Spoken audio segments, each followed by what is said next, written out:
welcome to Good Grief, the podcast dedicated to demystifying and destigmatizing grief with compassion and humor. I'm Nikki. I'm an end-of-life doula and a grief coach in Columbus, Ohio. And today we're going to be talking about all things hospice. Maybe not all things, but we're going to be talking about hospice. So I came across, I swear, I feel like 9/10 of my episodes are either I have another amazing guest or I came across an article, but hey, this is where I'm getting my inspirations from. But I did come across a really interesting article, which I'm going to get to a little later in the episode, and I will link in the description, on morphine at end of life and if morphine does speed up death. Spoiler, no, it does not. But it got me thinking about, I referenced hospice a lot on this show.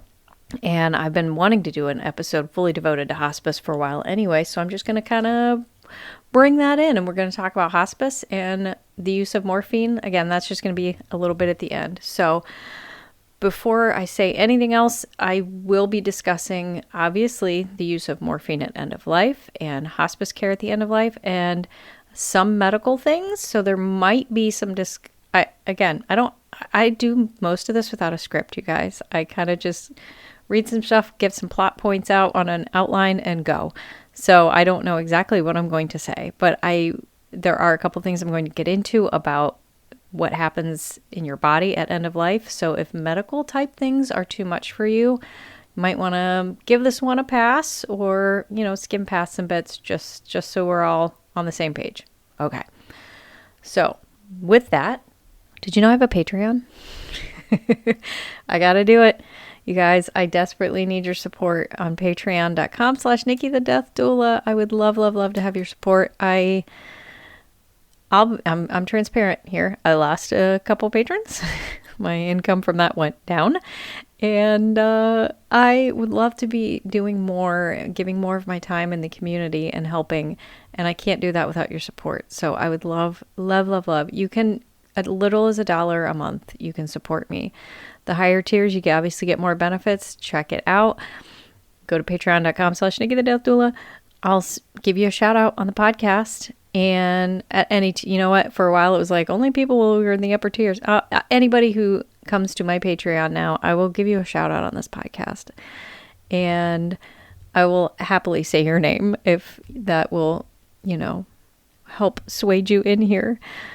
You get early access to my podcast. You get it a whole week early unless I'm really lazy and behind on recording, and then you might not get it until a few days out of when it's normally released. But you can hear my podcast before that. I'm actually doing a Q&A. I'll be recording that here pretty soon. I asked questions of my patrons, and I'm going to answer them, but only patrons can see those. So if you want to hear answers to burning questions about end-of-life work, you can join me over at patreon.com/Nikki the Death Doula. And you also get grief affirmations. And I'm hoping to get some more content out there because I want to make it worth your while. I am a patron of other people, a couple other content creators, and I know what it's like. And I'm mostly supporting them because I love what they do. But it's fun to get a little extra content from them, early access to things or bonus materials. So I'm trying to get that out there for you guys as well. So, okay, that's enough. Let's start talking about hospice, shall we? So for the life of me, I thought I had already done this, but I don't see it anywhere in my spreadsheet. So I feel like I've at least talked about the myths of hospice, and I will absolutely sprinkle those in here too. But there are a lot of myths about hospice, and I'm just going to get the main one out of the way first before we go any further. No, hospice does not come in to kill your loved one. I can't believe there are people out there that believe that, but I can also understand why. And the reason for that is so many people wait until the last minute to call hospice. They wait until their person is already actively dying. And then hospice is only there for a few days, maybe even less than a day, maybe even just several hours, and their person is gone. And there's no blame. I'm not blaming anybody. I'm not saying you should have done better, but you need to start hospice earlier, and we'll get into why and how, but so many people wait to the last minute so that when hospice does come in, there's not much they can do outside of keeping the person comfortable for their final couple of days, maybe a week. Hospice can do so much more than that. And there was a study done, and I can't find it right now, but so many people have said this, like the people live an average of 3 days longer, I believe, on hospice care. Now I'm forgetting what it is, but they don't come in to hasten your death. They don't come in to shorten your life. They come in to make your final days better. They give you a better quality of life for your final months, honestly. So the biggest things to know are hospice is not a place. This isn't a place you go. Hospice is a program. And this actually is relatively new. Hospice began in 1967. So this is a relatively new concept. It was a young lady by the name of Cicely Saunders in London who saw a need for people who were end of life to get more care than just being in a hospital. Hospitals are being overrun, and there was a better way. So hospice is not a place, it's a program. Most hospice will take place in your home, although you can receive hospice if you're in a nursing facility. If you are in a hospital, if you are in a long care facility, you can receive hospice there. Most times they come into your home. And some hospices do have respite centers. They might have, or agreements with like nursing home or nursing care facilities where somebody can go for a period of a few days.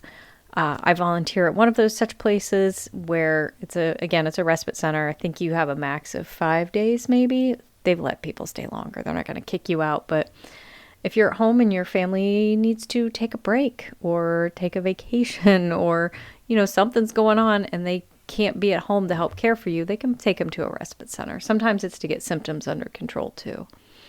But hospice will provide so much care beyond just the physical care. Yes, they will provide pain management. They'll provide physical support. They also offer emotional support, spiritual care. Hospice teams are typically made up of doctors, nurses, social workers, chaplains, therapists, volunteers, maybe even, and God willing, in the future, they'll all have doulas on staff. There are hospices in the U.S. that have death doulas, and I'm working it, guys. I'm trying. I've been meeting with hospices here in Columbus to explain the benefits of having a doula on their staff. But so there's more than just nurses that come in and give you your morphine. We'll get into that. There are, like I said, there are social workers that'll help your family make those decisions about paperwork or funeral planning, maybe, or other programs that might be available as far as round-the-clock care. Most hospices don't have aides. Some do. Some will have aides on staff that can come in to do your laundry, cook your food, things like that. So hospice teams are more than just doctors and nurses. There's a lot of chaplains and volunteers. Almost every good hospice will have volunteers that can come and hang out with you. If your caretaker needs to go to work for a few hours or go to an appointment, they can have a volunteer come sit with you for a bit. It's fantastic. It's one of the things I do and I love it. So who receives hospice? This is something I know I've mentioned probably more than once on this podcast, but for this episode specifically, since we're diving deep into hospice. With hospice, it's designated for patients who are at the end stage of a terminal illness.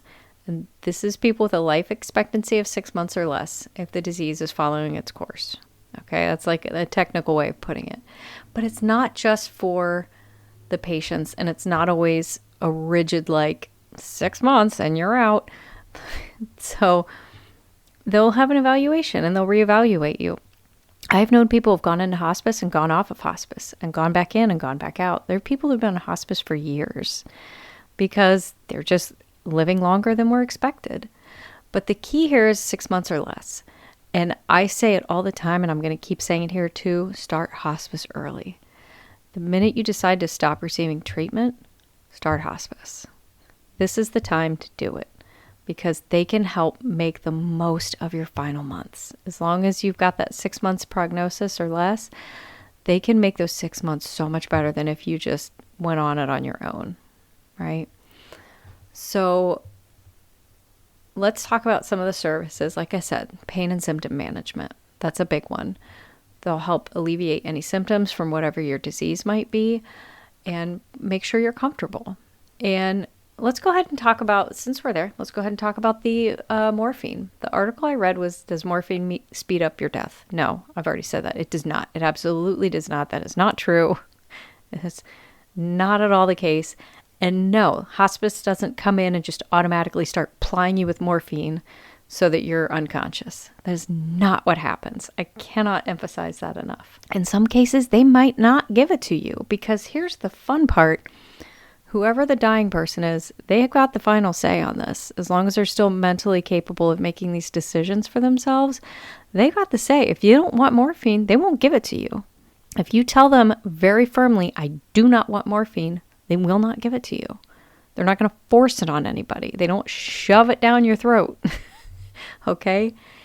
It is what is used most often. And there are people who have sensitivities or allergies and can't take morphine or opioids. And that's okay. They'll have other means of managing their pain. They'll have other types of drugs or things they can give them. But the key thing is here, they're not in there to just ply you full of morphine and keep you unconscious. If you tell them you want you're in pain, but you want to be lucid, they can adjust your dosages. There's like a lot of medications out there. It's not all one size fits all. They'll give you a very light dose to help ease up the pain, but make sure you're still able to converse with your family. So your doctor will know the good balance, and a good hospice doctor, a good hospice team will know the dosage to give you for your morphine. And they'll know when it's time to up it, when it's time to lower it, when it's time to increase the amount of dosage you get in a day. It's like any pain medicine. All doctors are different, but put a little faith in your doctor that they know what they're doing. So don't have concerns about it. Don't worry about it. And if you really don't want it, you don't have to take it. But, and I will just throw a little anecdote in here. I had a client once who said she absolutely did not want morphine. And I tried to explain to her that you probably will want it at some point, because she had one of the most painful forms of cancer that exists. And I told her, you're doing fine now, but you're going to want morphine later. And she did end up receiving it. Because and even the nurses were like, we can't give her a dose that will fully get rid of her pain, because the type of cancer she had was so painful. But she was comfortable. She was comfortable enough. She wasn't in agony in her final days. But another thing to keep in mind is, and this is where I'm going to get a little graphic, so if you need to skip past, people who are dying of some types of illnesses like COPD or terminal lung cancer or lung disease. For a lot of these people, when they're getting close to end of life, their lungs are filling with fluid, and it will literally feel like you're drowning. You're gasping, you can't breathe. I had a client who had end-stage COPD, and this poor woman told me she felt like she was drowning all the time.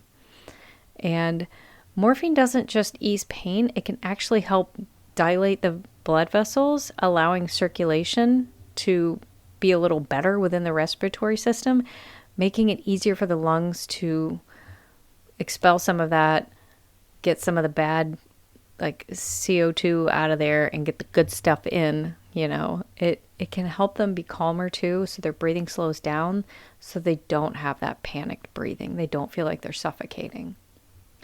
So yeah, morphine isn't gonna speed up your death. And again, I feel like a lot of this is anecdotal, because somebody will say, well, my grandma was, at end of life, and hospice came in and applied her full of morphine, and I never got to talk to her again because she was so out of it, and then she just died like 3 days later, right?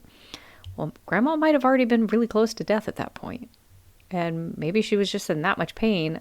I don't know. I'm sure there are bad things that have happened out there, but all that to say, morphine's not bad, and hospice can help you manage your pain and your symptoms. So they can also provide emotional and psychological support for the patient and for their families. And again, this is something I talk about that I do too, but some might have a therapist on staff, or even just volunteers to come hang out and make them more comfortable and have somebody else to talk to. And this is a big part of what I do too, is helping with some of that emotional pain. They have chaplains. They can help with your spiritual needs. If you have rituals or rites that need to be addressed at end of life with as far as your religious beliefs, the chaplains can help with that too. And they can pray with you if that's something that's going to help ease your mind. Almost every single one of my clients that I've worked with have had moments of fear while they're still lucid, before they've entered into active dying. They know that it will be coming at some point, and they're ready because they made the choice to stop treatment, but they're still scared. So I've worked with people to help ease that anxiety and ease that fear. And they might be able to help address some of those needs as well for the families too. And with that, they have almost every hospice has a bereavement team. If they don't, find a better hospice. Most hospices have a fantastic bereavement program. And this bereavement team will follow up the family for up to a year after the patient has died. That's another one of the things I do with my volunteering at hospice. I make phone calls to some of the bereaved families usually the people I touch are about a month or two out from the loss. So I'm still catching them early on, but we continue to follow up with them down the line. And we provide support groups. And I say we, this is the hospice I volunteer for, but a lot of good hospices will have support groups. They'll have referrals to other bereavement support. If there's counselors, a lot of times they'll have a counselor, and they might hook you up with a chaplain too, just to talk through your grief at the loss of your person. Another thing hospice can provide is companionship. Like I said, a lot of times they'll have volunteers, and they might have daily care assistants. This is a question to ask when you're looking for your hospices. If you need that, do you need somebody to come in and help prepare food, to clean the house a little bit? They might have people that can do that. If not, you might have to go through another organization to get that. Overall, hospice is so important at end of life with a terminal illness, and I can't emphasize it enough. It allows people to be in their home with their loved ones versus being stuck in a hospital, hooked up to machines with beeping and noise and no sleep and people poking you all day. And it is a compassionate, well-oiled system that will help you have the end-of-life experience you need. They give you the end-of-life care you need with compassion and dignity. So many families are lost and don't know what to do, a little confused. This is where hiring a death doula can be so instrumental to help them walk you through the process, to know what to expect and what not to expect.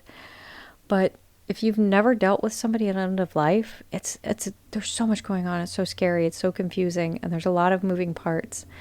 And having a whole team of people to support that is invaluable. Invaluable. And they will be there to help with your person transition if need be. They can help with if you have a pre-need with a funeral home, they can arrange transportation. They can usually get the death certificate done for you as well. There's so much the hospice team can do for you to take a little bit of load off the caregivers, right? I can't say enough good things about it. And if you've had a terrible hospice experience, I'm really sorry you had a bad hospice, and I wish that hadn't have happened. And I wish that wasn't a thing, but it is. Overall, it profoundly impacts patients and families. It gives you a well-rounded approach to all your end-of-life care. It gives you dignity and respect and comfort for you and your whole family, any of your loved ones, all around you. And I always tell people this with hospice, as far as the dying person goes, you're in the driver's seat. As long as you are able to make your decisions of sound mind, you control hospice. You can fire them. If you have a hospice team in there and you don't like them, you can tell them to go hit the pavement, eat bricks, whatever. You can fire them and get another one. That's your right. You're in the driver's seat. You get to make the decisions. They don't tell you what to do. They'll suggest what might need done, but you are in control. Okay. End result, hospice good. Get hospice and start sooner rather than later, and know they're not there to kill you. I promise. Okay? Okay. I hope that was helpful to you in some way, shape, or form. I hope that was useful. I hope you understand hospice a little bit better. And if you have questions about that, you can reach out to me. You can even call a hospice and just ask them. I've got questions about what all you do. I have yet to meet somebody that works in a hospice that's a jerk. I'm sure they exist, right? I'm sure there are awful people that work anywhere. But overall, the people that work at hospice are the kindest, most gentle human beings you will ever meet. And they will happily talk to you about what they do. So if you have questions, reach out. You can always talk to me too. Happy to answer questions. Okay. Now, without further ado, it is time for the Death Deck. Whoop. Okay, we're going to shuffle up the cards here. I'm going to pull one at random. All right. The ideal age to die is A, 90 and over, B, somewhere in my 80s, or C, anytime it's my time, I'm ready. Oh, that's a tough one.